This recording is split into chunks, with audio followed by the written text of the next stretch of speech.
Now, a tear may be bad, but a hole is even worse because the material is missing.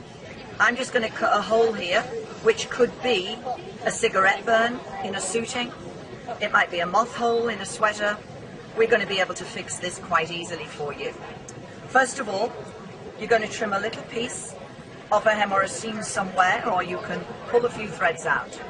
You can even take a razor blade, take a bit of pilling off the inside of a fluffy sweater, and then we're going to cut it up. So the easiest way to do that is to roll it into a little ball, take your scissors and chop it up as fine as you can. The finer you can chop it up, the better it's going to work, so we just keep chopping it up and chopping it up and chopping it up till it looks a little bit like fluff.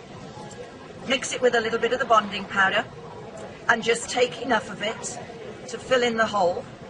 Roll it into a little ball in your fingers.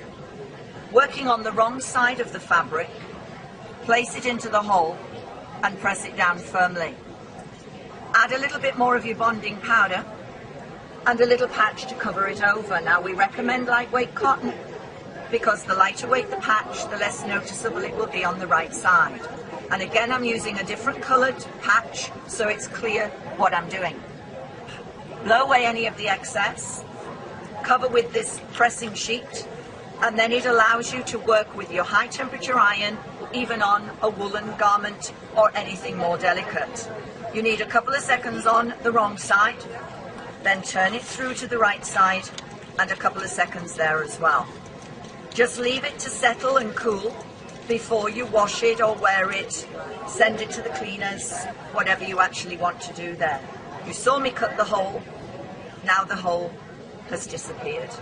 It works absolutely fantastic, and that technique would be working on your woolen fabrics, those with a nap, woolen sweaters, knitted t-shirts, and for you embroidery people, when you cut the thread too close you can fix the hole back together again.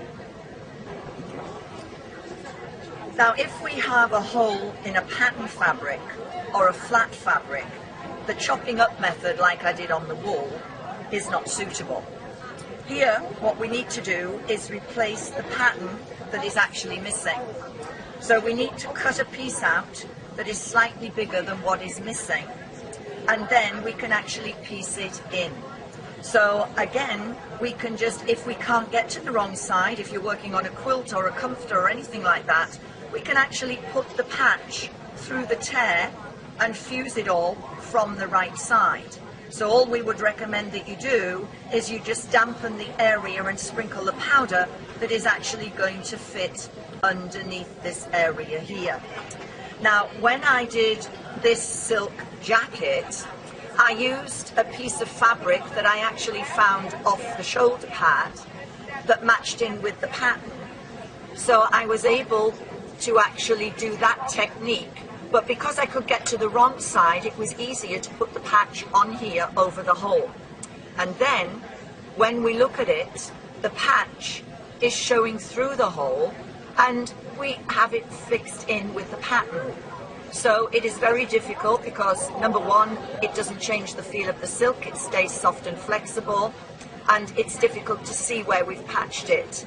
But if I hold it up against a backlight, we may be able to see that more clearly where we've actually pieced it in.